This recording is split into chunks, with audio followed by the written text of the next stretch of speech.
आप देखते होंगे कि ये कॉन्ट्रेक्चुअलिज्म जो चल रहा है, ये जो एक साइलेंट पॉइजन है फिर all those highly qualified students in everywhere in India, और particularly when we talking about the UT of Jammu and Kashmir. तो ये क्योंकि आप देखेंगे कि जितनी भी यूटीज़ हैं, हम जितनी भी यूटीज़ या स्टेट्स हैं हमारे इंडिया में, तो हर स्टेट और हर यूटी फॉलो करती है एक इंस्ट्रक्शन यूजीसी की जो होती है रिक्रूटमेंट प्रोसेस को लेके। नमस्कार, मैं रवीश कुमार। कश्मीर में भाषण देना हो तो कुछ भी करने की जरूरत नहीं। पूरे भाषण में 370 की रट लगाकर चले आइए, हेडलाइन छप जाएगी।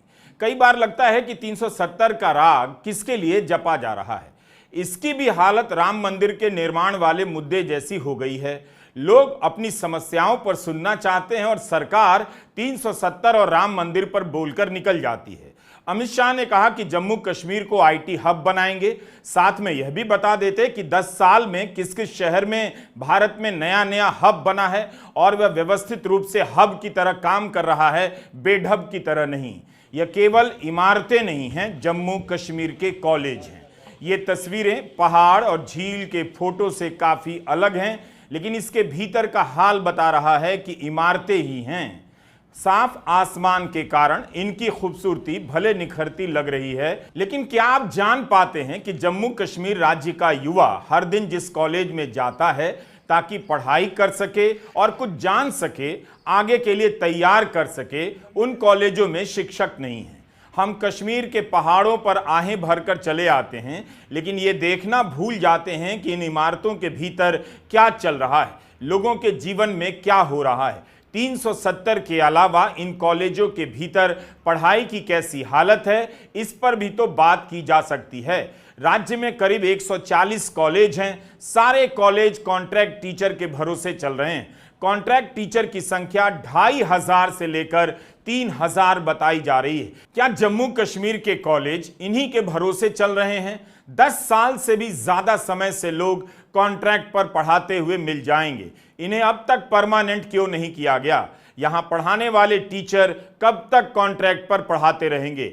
इस समय पर क्लास शुरू हो चुकी है, कॉन्ट्रैक्ट टीचर की तैनाती नहीं हुई है। वे अपनी तैनाती को लेकर आंदोलन कर रहे हैं। कह रहे हैं कि अगर टीचर ही क्लास में नहीं है तो फिर वहां पढ़ा कौन रहा है। बात केवल इतनी नहीं है, जम्मू कश्मीर में कॉन्ट्रैक्ट पर पढ़ाने वाले शिक्षकों का वेतन 28,000 है। क्या यूजीसी को यह नहीं पता कि इन्हें 28,000 रुपए की सैलरी दी जा रही है महीने की? क्या यूजीसी इतना भी पता नहीं कर सकती है? कॉन्ट्रैक्ट टीचर का कहना है कि लद्दाख में कॉन्ट्रैक्ट टीचर को 57,000 से अधिक मिल रहा है वेतन के रूप में यूजीसी के हिसाब से, लेकिन जम्मू कश्मीर के कॉन्ट्रैक्ट टीचर को 28,000 रुपए प्रति माह की सैलरी दी जा रही है। वह भी 12 महीने की नहीं दी जाती, 8 या 9 महीने की दी जाती है। डॉक्टर रजनी देवी पीएचडी हैं, 12 साल से पढ़ा रही हैं, अपना हाल बताना चाहती हैं। पिछले 12 सालों से जम्मू में एकेडमिक अरेंजमेंट पे पढ़ा रही थी और इन्हीं 12 सालों में हमें पहले कहा जाता था एडॉक, फिर कंट्रेक्चुअल, फिर एकेडमिक अरेंजमेंट और अब हमें टाइटल दिया जा रहा है नीड बेस्ड एकेडमिक अरेंजमेंट। जबकि 2021 में हमारे कॉलेज में जीडीसी नौशहरा में जहाँ मैं पढ़ाती थी, वहाँ पर नैक की टीम ने आके कहा कि लेक्चरर जो नॉमेनक्लेचर है वो हम कॉलेज में किसी को भी नहीं देते, सबको असिस्टेंट प्रोफेसर का ही दर्जा दिया जाता है। लेकिन हमें आज तक वो दर्जा नहीं मिला है और इसके साथ साथ हमारे साथ हर जगह पे इनजस्टिस हुआ है। लद्दाख भी और जेके भी सेम टाइम पे यूटी बनी थी।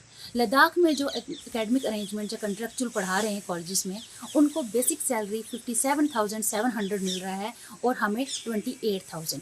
2018 में हमारी सैलरी बढ़ाई गई थी 18,000 से 28,000, लेकिन उस टाइम हमारा सेशन हुआ करता था पूरा 12 महीने का। सैलरी उन्होंने 18 से 28 तो कर दी, लेकिन इसके साथ क्या किया, हमारा सेशन जो कि 12 महीने का था उसको 8 या 9 महीने का कर दिया है और उसके साथ कहा कि विंटर वेकेशन में आपको कोई भी पैसा नहीं मिलेगा।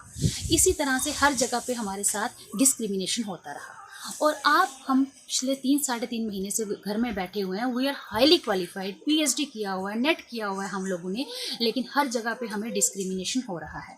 हम लोग बच्चों को पढ़ा रहे हैं कि आगे पढ़ो, अच्छे से पढ़ो और आगे बढ़ो, लेकिन अब हमें ही नहीं मिल रहा है कुछ, हम ही सेटिस्फाइड नहीं हो रहे हैं, तो फ्यूचर जनरेशन क्या होगी।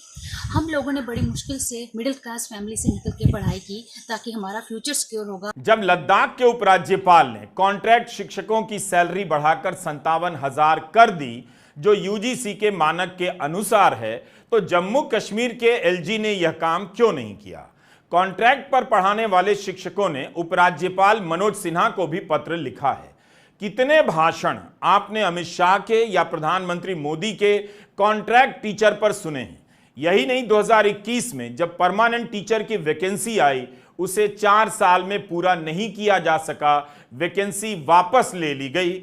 डॉक्टर आफ्ताब अहमद रादर इसके बारे में बता रहे हैं। अब बात आ जाएगी यहाँ पे, ये लोग क्वालिफाई क्यों नहीं कर पाए एग्जाम्स को, परमानेंट क्यों नहीं हुए, आप पोस्ट्स कितने निकालते हो? सबसे बड़ी बात, 2021 में पोस्ट्स निकाले हायर एजुकेशन डिपार्टमेंट में, नियर अबाउट 150-200 के करीब पोस्ट्स थे। मैं ये बताना चाहूंगा, उसमें यहाँ पे आप लोगों ने रिक्रूटमेंट प्रोसेस शुरू की, रिक्रूटमेंट भी आपने आगे बढ़ाई, उसके बाद आपने स्क्रीनिंग भी की, बहुत सारे कैंडिडेट्स का शॉर्ट लिस्ट आ गया, मोर देन 15 सब्जेक्ट्स का शॉर्ट लिस्टिंग आपने निकाल दी। बहुत सारे कुलीग्स ने मिठाइयां भी बांटी, बिकॉज वो शॉर्ट लिस्टिंग में सबसे टॉप पे थे और इनको अब इंटरव्यू खाली एक फॉर्मेलिटी उनके लिए बन रही थी। और अब 2 साल बाद एक ऑर्डर निकालते हो कि all the post they stand withdrawn. क्यों? उसके बाद आपने एक नई पॉलिसी तरतीब दे दी, 2 साल के बाद आपको याद आया अब हमें इनका एग्जाम करना है, अब हमें उस सेटअप को चेंज करना है। कम से कम ये चीज तो समझ लीजिए, उस टेन्योर में कितने लोग जो हैं वो अगर आप देखेंगे वो ओवरेज हो चुके होंगे। तो इन चीजों का आप लोगों को ख्याल रखना है। अगर आप इन चीजों का ख्याल नहीं रखते हो तो यहाँ पे जो हालात हैं वो इससे बद से बदतर होने जा रहे हैं। आप पढ़े लिखे नौजवानों को, जिसने पीएचडी किया है, कल ही एक रिसेंट वीडियो यहाँ पे आया, एक पीएचडी वाला बंदा वो ड्राई फ्रूट सेल कर रहा है एक कार्ट पे। तो कम से कम यहाँ पे आप देखिए पढ़े लिखे यूथ के लिए क्या किया जाता है। और जाए ये दुहार लगाए तो किसके सामने दुहार लगाए? इनके सामने अपनी बात रखने के लिए और कौन सा ऑप्शन अवेलेबल है? कम से कम हायर एजुकेशन डिपार्टमेंट को और ये जो यहाँ पे जितने भी कंसर्न बंदे हैं, ये तो सोचना चाहिए। तो या तो हमें एक बात बता दीजिए, अगर if you are claiming that कि हमें तो खुद लगता है कि वी आर इंडियंस, हम तो हिंदुस्तानी हैं, हिंदुस्तान के आईन की कदर करते हैं, हिंदुस्तान के फ्लैग की कदर करते हैं, 1 नेशन 1 कॉन्स्टिट्यूशन पे बिलीव करते हैं, तो हमें बता दीजिए बाकी जो हिंदुस्तान की स्टेट्स एंड यूनियन टेरिटरीज हैं वहां पे आप यूजीसी के हिसाब से सैलरी देते हो 57,700 रुपीज। तो जम्मू एंड कश्मीर में उस टाइम पे आपको क्यों ये यूजीसी की गाइडलाइन याद नहीं रहती है? उस टाइम पे आपको 1 नेशन 1 कॉन्स्टिट्यूशन याद क्यों नहीं रहता है? जब आपको जम्मू एंड कश्मीर के यूथ को मुखातिब करना होता है, 1 नेशन 1 कॉन्स्टिट्यूशन कहां चला जाता है उस टाइम पे? बात तो सही है, जब यूजीसी का नियम लद्दाख में लागू है, पूरे देश में लागू है, उसके हिसाब से कॉन्ट्रैक्ट टीचर को सैलरी दी जा रही है, तब जम्मू कश्मीर के कॉन्ट्रैक्ट टीचर को 28,000 प्रति माह की सैलरी कैसे दी जा रही है? नेताओं को इन मुद्दों पर बोलना चाहिए, बजाय इसके 370 पर बोलकर चले आते हैं और वही हिंदी के अखबारों में हेडलाइन छप जाती है। कई साल से यही हेडलाइन कश्मीर के बारे में छपती रहती है। 28,000 रुपए सैलरी मिल रही है पीएचडी किए हुए टीचर को, और वह भी पूरे साल की नहीं। यही हो रहा था हिंदी प्रदेशों में। जनता मूल मुद्दों पर सुनना चाहती थी और भाषण क्या चलता था? जो राम को लाए हैं हम उनको लाएंगे। क्या कॉन्ट्रैक्ट शिक्षकों का मुद्दा किसी प्रधानमंत्री, किसी मुख्यमंत्री या उपराज्यपाल के लिए कड़े और बड़े निर्णयों में नहीं आता है? शिक्षकों ने हमें बताया कि हर साल उन्हें इस अपमान से गुजरना पड़ता है। इस साल के लिए उनकी सूची बन गई, मगर कॉलेजों में तैनाती के ऑर्डर नहीं आए, जबकि क्लास शुरू हो चुकी है। जम्मू कश्मीर कॉन्ट्रैक्चुअल एसोसिएशन के सदस्यों ने बताया कि हर साल उनका कॉन्ट्रैक्ट फिर से बनाया जाता है। 1 साल की सैलरी नहीं दी जाती, मुश्किल से 7 से 8 या 8 से 9 महीने की सैलरी मिलती है। तो 28,000 रुपए को अगर आप 12 महीने के हिसाब से देखें तो 17-18 हजार रुपए महीने की सैलरी हो जाती है। गर्मी और सर्दी की छुट्टियों में सैलरी नहीं मिलती है। 4 महीने बिना सैलरी के ये कॉन्ट्रैक्ट शिक्षक कैसे रहते होंगे, कैसे अपना गुजारा करते होंगे? कहीं ऐसा तो नहीं कि 4 महीने की सैलरी बचाने के लिए इन शिक्षकों को कभी कॉन्ट्रैक्चुअल कहा जाता है, कभी एकेडमिक अरेंजमेंट जैसा नाम इनके बारे में चिपका दिया जाता है। यही नहीं, इन्हें सैलरी तब मिलती है जब वेरिफिकेशन पूरी हो जाती है। हर साल इन कॉन्ट्रैक्ट शिक्षकों की पुलिस और सीआईडी वेरिफिकेशन होती है। जब वेरिफिकेशन आता है तब इन्हें सैलरी मिलती है। Jammu Kashmir contract teacher association ने कहा है, हर साल हमें इस प्रक्रिया से गुजरना पड़ता है। पढ़ा लिखा नौजवान जो हर साल हायर एजुकेशन डिपार्टमेंट में आपके सामने CID वेरिफिकेशन करके आता है, पुलिस की वेरिफिकेशन करके आता है, ये क्लेम कराता है कि मैं प्योर एक नेशनलिस्ट बंदा हूं, उसके बावजूद भी आप इनकी अगर आप देखेंगे इस हद तक एक्सप्लॉइटेशन कर रहे हैं। क्या इनकी फैमिलीज नहीं है? इनको घर चलाने के लिए क्या इनको कुछ चीजों की जरूरत नहीं पड़ती है? कम से कम इन चीजों का हमें ख्याल रखना है। कॉन्ट्रैक्ट शिक्षकों का कहना है कि UGC के नियमों के अनुसार उनकी सैलरी 57,000 रुपए प्रति माह से अधिक होनी चाहिए। लद्दाख में भी यही सैलरी मिल रही है, फिर जम्मू कश्मीर में किस हिसाब से 28,000 दी जा रही है? पिछले 10 साल में इनके पदनाम बदलते चले गए। पहले कॉन्ट्रैक्ट टीचर कहे जाते थे, अब इन्हें नीड बेस्ड एकेडमिक अरेंजमेंट कहा जाता है। यह सब क्यों किया जा रहा है?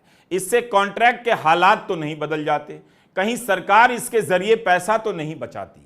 कम पैसे में लोगों को काम करने के लिए मजबूर कर रही है।